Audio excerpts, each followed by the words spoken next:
Português para concursos, aula 33, orações coordenadas, alternativas, aditivas e adversativas.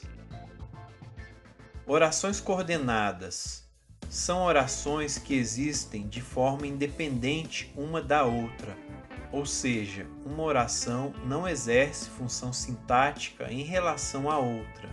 São muitos tipos de orações e já começamos a estudá-las nas conjunções. Como são muitos tipos, é fundamental compreender o que elas significam, sem decorar. A. Orações coordenadas assindéticas.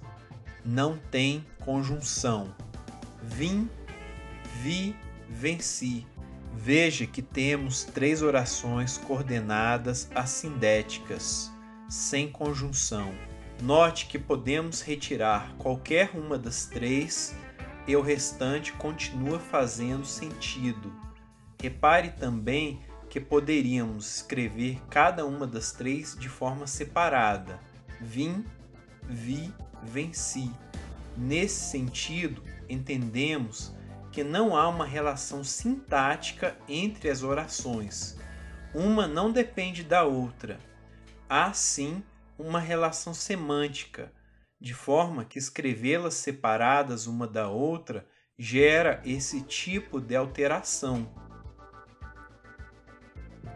Da mesma forma, não se dedicou, não passará no concurso. Veja que as orações são independentes do ponto de vista sintático, gramatical. Porém, há uma dependência semântica. Entendemos que a segunda oração é consequência da primeira, do ponto de vista semântico e não sintático, pois não temos uma conjunção. Veja que na primeira oração temos certeza, enquanto na segunda temos uma conclusão ou suposição.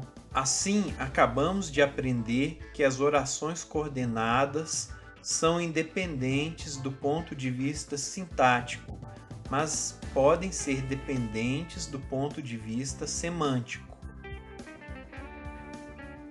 B. Orações coordenadas sindéticas com conjunção, aditivas e adversativas. Ela estudou morfologia e sintaxe. A primeira oração é coordenada assindética, pois não apresenta conjunção. Na segunda temos o verbo implícito, mas não deixa de ser uma oração, e temos uma conjunção. E, como temos a conjunção, trata-se de uma oração coordenada, pois sintaticamente não depende da primeira, aditiva, pois é uma ideia de adição que ela implica. Repare que para fazer essa classificação precisamos da conjunção. Ela estudou, mas também cuidou dos filhos. A primeira oração é coordenada assindética, pois não depende da segunda e não tem conjunção. A segunda oração é coordenada e tem a conjunção mas. Veja que, novamente, temos a ideia de adição da segunda oração para a primeira. Repare que não temos a vírgula. Ela estudou, mas também cuidou dos filhos. Repare que agora temos a vírgula.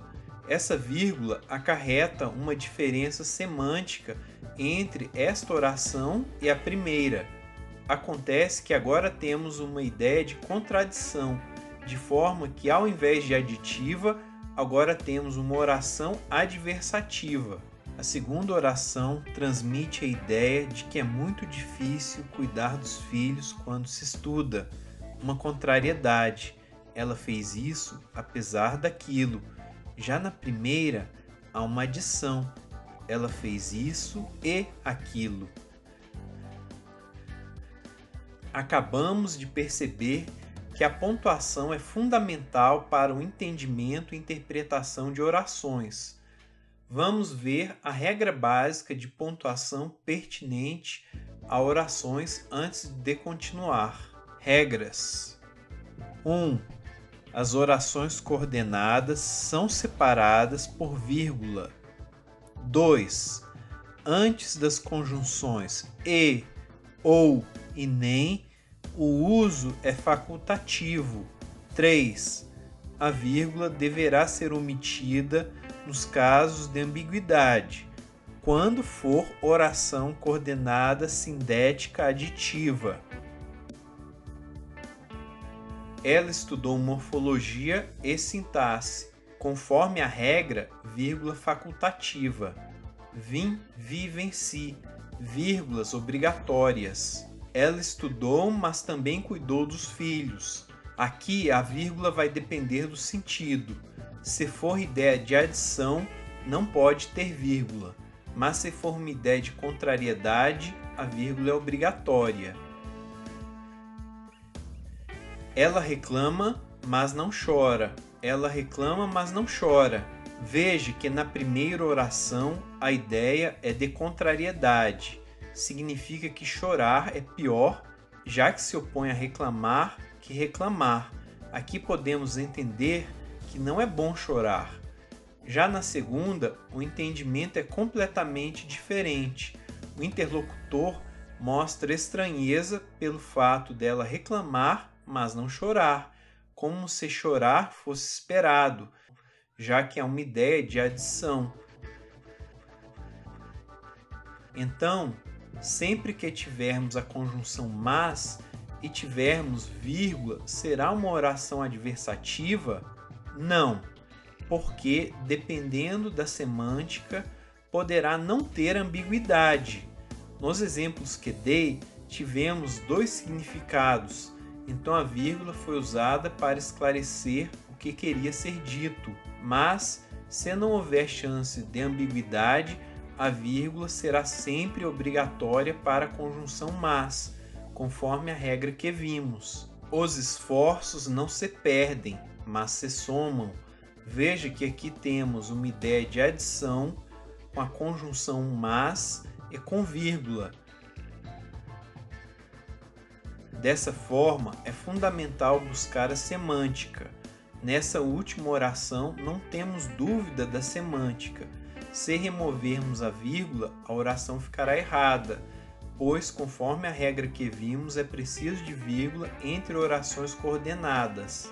Poderíamos remover a vírgula apenas se houvesse ambiguidade, ou se tratasse das conjunções e, ou e nem. Como não é nenhum desses casos, a vírgula é obrigatória. Muito cobrado em concursos questões como a vírgula presente na linha 4 do texto pode ser removida sem prejuízo sintático ou sem prejuízo semântico, aí há que ver caso a caso. Ela reclamava, mas não chorava. Haveria prejuízo semântico. No exemplo, vim, vi, venci, há prejuízo sintático. Ainda outro tipo de questão comum é perguntar se é possível trocar determinada conjunção por outra. Por exemplo, no período, os esforços não se perdem, mas se somam. Não poderíamos trocar a conjunção mas por porém, contudo, entretanto, conjunções adversativas, pois claramente a ideia é de adição e não de contrariedade. Acabamos de estudar as orações coordenadas assindéticas sem conjunção, coordenadas sindéticas, aditivas e adversativas. É um ponto explorado em concursos, porque há muita confusão entre aditivas, adversativas e a conjunção mas, e também com a pontuação. Não é difícil, de forma que, se você dominar esse assunto, pode ser um diferencial. Se houver dúvida, deixe nos comentários. Se você gostou, cadastre o seu e-mail no site www.resumosParaConcursosGrátis.com.br e receba aulas e dicas de estudo para concursos. Um forte abraço e até mais!